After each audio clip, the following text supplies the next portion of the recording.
আসসালামু আলাইকুম ওয়া রাহমাতুল্লাহি ওয়া বারাকাতুহু। প্রথমে দুটি হাদিস দিয়ে শুরু করছি। রাসূলুল্লাহ সাল্লাল্লাহু আলাইহি ওয়াসাল্লাম বলেছেন, অবশ্যই আমার উম্মতের মধ্যে এমন একদল লোক হবে যারা ব্যভিচার, রেশমি পোশাক, মদ এবং বাদ্যযন্ত্রকে হালাল মনে করবে।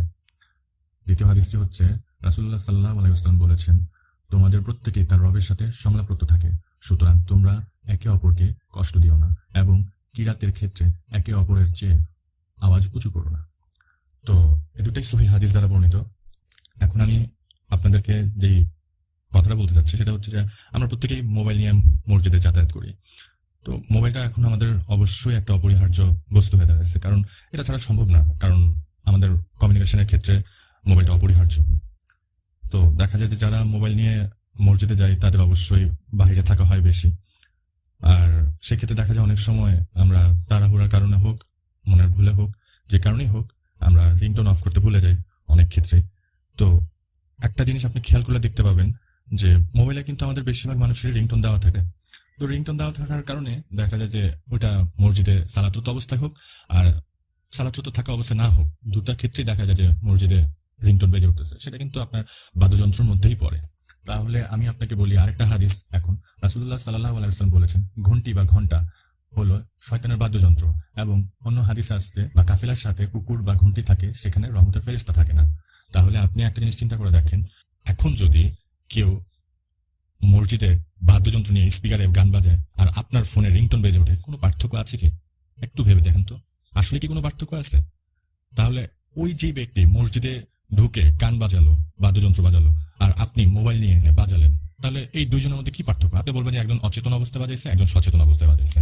তো আমি আপনাকে বলতেছি যে আলটিমেটলি কোনো পার্থক্য নয়, কারণ একটা দিকে আপনারা দুজনেই সমান, দুজনেই বাদ্যযন্ত্র বাজাচ্ছেন, তাই না?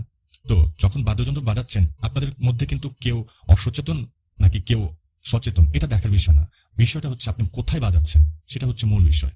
আপনি মসজিদের ভিতর পবিত্রতা নষ্ট করতেছেন, এটাই হলো সবচেয়ে বড় মুখ্য বিষয়। তো আপনি নিজে কিন্তু জানেন এমনিতেও বাদ্যযন্ত্র হারাম, এটা প্রত্যেকটা মুসলিম মানুষ জানে। কেউ গান শুনুক বা না শুনুক সেটা তার ব্যক্তিগত বিষয়, আমি ওটার দিকে যাচ্ছি না। সবচেয়ে গুরুত্বপূর্ণ ব্যাপারটা হলো যে অনেকেই একটা কাজ করেন, বেশিরভাগ ক্ষেত্রে মোবাইল সাইলেন্ট না করে দেখা যায় যে ফোনটা অফ করে দেন। তো ফোনটা অফ করে দেওয়ার সময় একটা জিনিস হয়, সেটা হলো গিয়ে মসজিদের ভিতরে আপনি করতেছেন কাজটা, সেখানে সাইলেন্ট করতেছেন না, করতেছেন কি ফোনটা সুইচ অফ করতেছেন। তো সুইচ অফ করার কারণে দেখা যাচ্ছে যে ফোনটা রিংটোন বেজে উঠতেছে, সেই রিংটোনই বেজে উঠতেছে। আপনি কিন্তু এই কাজটা কিন্তু মসজিদের বাইরে গিয়ে করতে পারতেন, বা বাইরে থেকে বন্ধ করে তারপর আসতে পারতেন যদি আপনার একান্তই প্রয়োজন হয়। তো আপনি কিন্তু ওই শ্রেণীর দলভুক্ত হয়ে যাচ্ছেন যারা মসজিদে ঢুকে বা সালাতুত অবস্থায় হোক, যে অবস্থায় হোক, রিংটোন বাজাচ্ছেন। আপনি চিন্তা করেন তো, আল্লাহর ঘরে এসে আপনি জাস্ট সালাত করতে আসছিলেন, আপনি সালাত আদায় করতে আসছিলেন, সালাত আদায় করতে গিয়ে আপনি ম্যাসিভ একটা গুনাহ নিয়ে চলে যাচ্ছেন। আপনি যে গুনাহ কমানোর জন্য আসলেন, আপনি রবের সামনে উপস্থিত হতে আসলেন, কিন্তু আলটিমেটলি আপনি কিন্তু গুনাহগার হয়েই ফেরত গেলেন। সবচেয়ে খারাপ লাগার ব্যাপারটা কি জানেন? দেখা যায় যে প্রত্যেকটা ফরজ সালাতের আগে দিয়ে মুয়াজ্জিন সাহেব দেখা যায় যে বলে যে আপনারা আপনাদের ফোনগুলো বন্ধ করে রাখুন অথবা সাইলেন্ট করে রাখুন। এটা প্রত্যেকটা মসজিদে সালাতের শুরুর আগে বলে দেওয়া হয়। তাহলে বলার পরেও দেখা যায় যে অনেকে এটাকে গুরুত্বহীন ভাবেই ইগনোর করে যাচ্ছে। দ্বিতীয়ত হচ্ছে অনেকে খুব দ্রুত পায়ে হেঁটে আসুক, দৌড়ে আসুক, দেখা যায় যে সালাতে মানে ঢুকে গেছে। তো ফোন সুইচ অফ করতে মনে নাই, বা ভাইব্রেট করতে মনে নাই, বা সাইলেন্স করতে মনে নাই। তো সেক্ষেত্রেও দেখা যায় যে অনেকের ফোনটা বেজে উঠতেছে।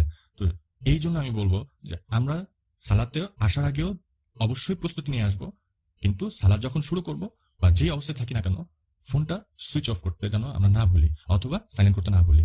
আর অবশ্যই আমরা যখন মসজিদে আসি তখন আমরা যেন মুয়াজ্জিমের কথা বা ইমাম সাহেবের কথা যেন আমরা গুরুত্ব সহকারে নেই, কারণ আপনার একটা ইগনোরেন্স অথবা অবজ্ঞার কারণ হতে পারে আপনার জাহান্নামের কারণ।